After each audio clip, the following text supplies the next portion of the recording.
match, and they have slandered my name, and they're just dead afraid of me. They have been for years. That's the true story. And now you're going to get them? Well, now I'm going to try to get them. En 1972, un solo hombre derrotó al Imperio Soviético y lo hizo solo, sentado frente de un tablero de ajedrez. Después de eso desapareció, no volvió a defender su título, no volvió a jugar un torneo oficial y poco a poco se empezó a hablar de persecuciones y traiciones. Algunos dicen que se volvió loco, otros creen que fue un peón más en el juego más grande de todos, la Guerra Fría. Hoy vamos a responder a una sola pregunta: ¿qué pasó con Bobby Fischer?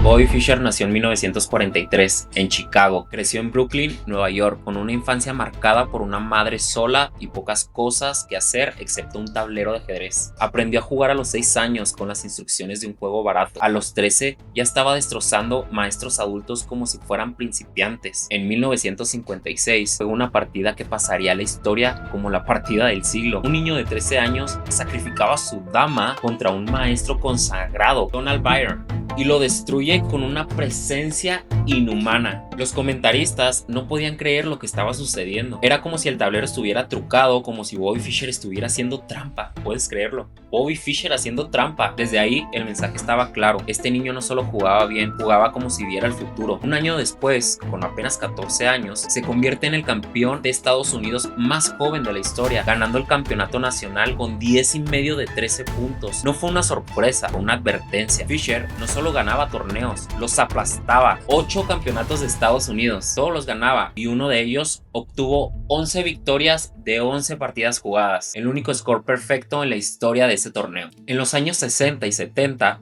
el ajedrez no solo era un juego. Para la Unión Soviética era una propaganda. Nuestros cerebros son superiores a los del mundo capitalista, decían. Durante décadas los soviéticos dominaron el campeonato mundial como si fuera suyo.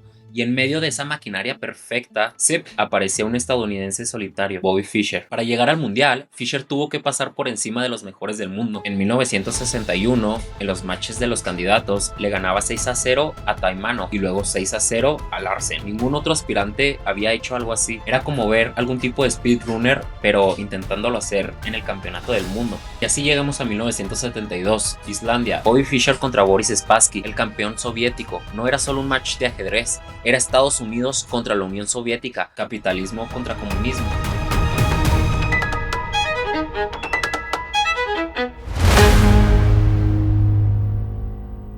Y todo se iba a decidir en un tablero de 64 casillas. La prensa lo llamó el match del siglo. Garry Kasparov diría después que Fischer fue el héroe solitario que derrotó a todo un imperio. Pero el show ni siquiera había empezado y ya parecía todo como si fuera una película. Fischer llega tarde, se queja con las cámaras, el ruido, las luces, pierde la primera partida, no se presenta la segunda. Va 0-2 abajo en el marcador y parece que todo se acababa antes de empezar. Pero entonces llega la partida 3, cambia su apertura habitual, juega una idea rarísima en la Venonin y empieza la remontada. Fischer gana esa partida y con ella rompe mentalmente al campeón de la Unión Soviética. La partida 6 era considerada una de las más bellas en la historia de los mundiales. Spassky, el campeón soviético, termina aplaudiendo la genialidad de Fischer al final de la partida. En ese momento queda claro, el mundo del ajedrez había cambiado para siempre. Fischer gana el match 12,5 a 8,5 y se convierte en el 11º campeón del mundo. Estados Unidos presume un héroe perfecto, inteligente, listo y capaz de hacer lo que sea. Era un genio solitario que había derrotado a toda una Unión Soviética. Pero aquí es donde la historia se vuelve oscura, porque justo cuando estaba en la cima, Bobby Fischer desapareció. And now he goes over to protest those cameras being there. There's Lothar Schmidt in the background.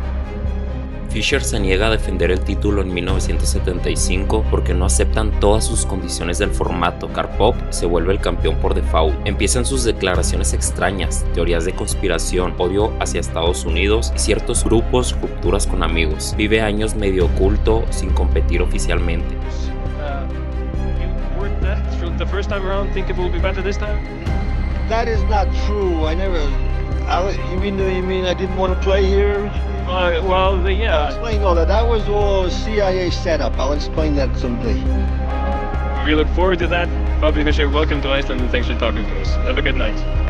En 1992 reaparece para el match de la revancha con Spassky en Yugoslavia, en plena época de sanciones de la ONU. Gana el match 10-5 con 15 tablas y es ahí donde se firma su sentencia.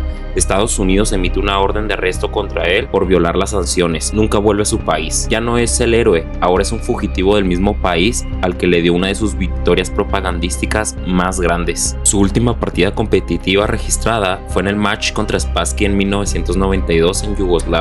Después de ese encuentro, Fischer nunca volvió a jugar ajedrez profesional en alto nivel. Match was prearranged, move by move. They all say, "Oh, Fischer didn't write the book he said he was going to write." Yeah, but they don't say that they stole all my file on it. They don't say they stole several big moving boxes full of books that took me years to accumulate. What is your name? Jeremy. Jeremy what? Schaap. Your father was Dick Schaap, you were telling me last night? Yes, exactly. Yeah, I knew him, yeah. He rapped me very hard. He said that I don't have a sane bone in my body. I didn't forget that. His father, many years ago, befriended me. Took me out to see, I don't remember what. Knicks games. Knicks games, and You were 12. acted kind of like a father figure.